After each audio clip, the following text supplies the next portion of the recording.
All right, guys. So for today's video, I'm gonna try and keep it short and sweet. Instead of really focusing on the philosophy or the theology of what Lewis is getting at yet, um, I think some of y'all are just more need some basic plot help of what to look for, how to read the book, things like that. So today I'm just going to kind of give a quick overview of what to look for, how to read The Great Divorce, and then in the future we'll look more at what Lewis is getting at with the story. So the basics. Chapter 1, it starts with the line, "I found myself," right? He says, you get to it. "I seem to be standing in a busy queue," which is a line, "by the side of a long, mean street." And he just wakes up, right? So we can assume, someone asked the question of who's the narrator. We can assume it's C.S. Lewis. The subtitle of the text is "The Great Divorce, a Dream." So this is a dream that he's having. And he finds himself in this dream standing in a bus line to get on some sort of bus. And he looks around him and he sees he's in what they call the gray town. For now, we'll say it's hell. And I'll explain that in future videos. But for now, it seems to be hell or some kind of purgatory of sorts. It's twilight, which is extremely important. All right, so we'll get to that later. I'm going to go ahead and bold that. It's twilight, which is right before nightfall. It's that gray time when everything's just kind of gray and dreary in a way. It's rainy, kind of misty. It's extremely empty, right? So there's just street after street that's just abandoned. So it's very empty. The only people that he can see are the ones that are in the line. And all those people are like pushing each other and arguing and punching each other in the face, trying to get as close to the front of the line as they can. Some of them just decide to leave. Some of them get kicked out, etc. Not a great place. He doesn't really know what's going on. And he then eventually gets on this bus, this beautiful, they say heraldic bus. And you'll notice the people are like mad at the driver. They're like, who does he think he is? He won't even look at us, etc. So they're very unhappy people as they're in hell or this purgatory place. And they get on this bus. The bus begins to fly. So if you thought that was happening, that did happen. And they're going to heaven. All right. And that is really the premise of the story, is that it's a bunch of characters on a bus going from hell to heaven. And here's what I want you guys to look for throughout the whole text. Each chapter is going to focus on characters, the people that are on the bus with C.S. Lewis. And each character is going to have a choice. And that choice is, do I want to stay in the high country in heaven, or do I want to go back to the gray town?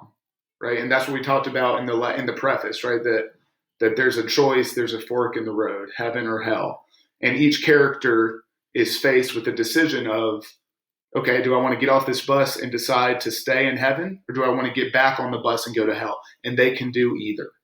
Okay, so again, he's imagining this. This isn't necessarily biblical, but go with it for now.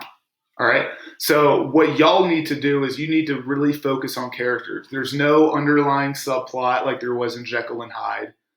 There are layers of meaning, which we'll get to in future videos and future discussions, but there's really no twist to the story that you really need to be looking for right now. What you need to be thinking about is, okay, it's about characters on a bus going from hell to heaven. Who decides to stay? Who decides to go back? Why would you ever go back to hell? We'll see that. What I want you guys to do with annotations, and I'll show you, this is what, you'll actually copy this in your book at the end of chapter 2, because I want you to have your own, have this for quick reference in the future. But for each chapter, in the video before you read, I'll tell you which characters to look for, which characters the chapter will be dealing with. And for each chapter, at the end of each chapter, I want you to fill out a chart that will look like this. And I've copied it on the screen, but this is on page 18 at the end of chapter 2. And what you're going to do is you're going to pick the character that I'll tell you to focus on in that chapter. And you're going to note their characteristics. So just who are they? So in chapter 2, you'll meet a guy called the Tussle-Headed Poet. He's the guy who sits next to C.S. Lewis on the bus when they first leave. And he's going to start talking about himself. He's He's a communist, or he used to be. He's very progressive. He's extremely entitled. So you'll notice he'll talk about, oh, the school system's working against me. The school system screwed me over.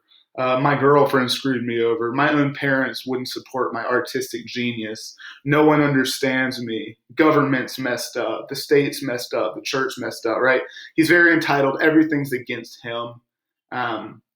There's lots of people like this, right? And he has some things he's right about. He also has some things where it's like, okay, get off your high horse, right? But anyway, I want you guys in this left column to put the name of the guy on the top, and then on the left to have characteristics, and to go through and list, okay, just what is this character like? What do they seem to be like? And underline lines and things like that as you come across them that show that, so we can reference back. In the right-hand column, you're going to put what their wants are or what their desires are.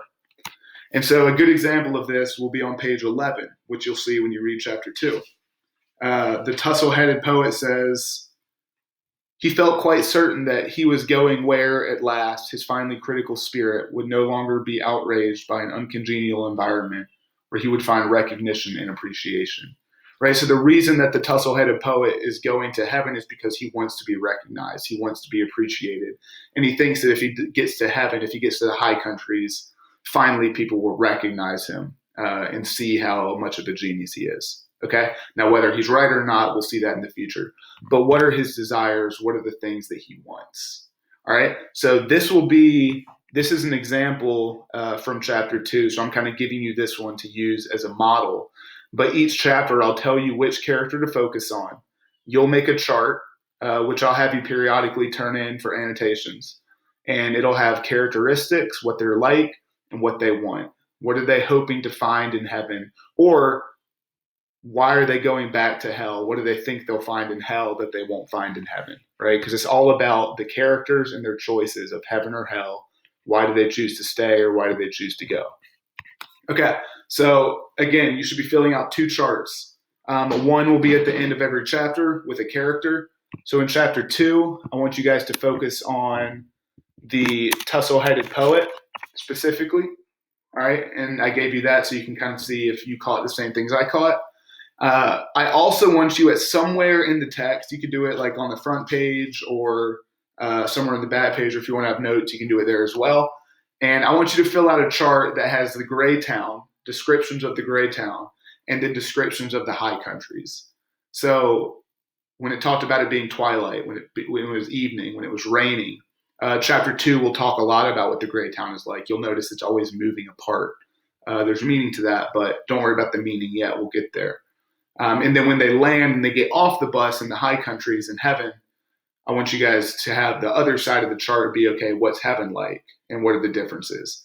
So you should have 2 charts going. You should have that chart, Gray Town versus the high countries. You should have a chart that has the characters, which I will tell you which ones to focus on. So for chapter 2, keep filling out the chart of the Gray Town and the high countries, and then fill out a chart for the tussle-headed poet and annotate lines that specifically have to do with him.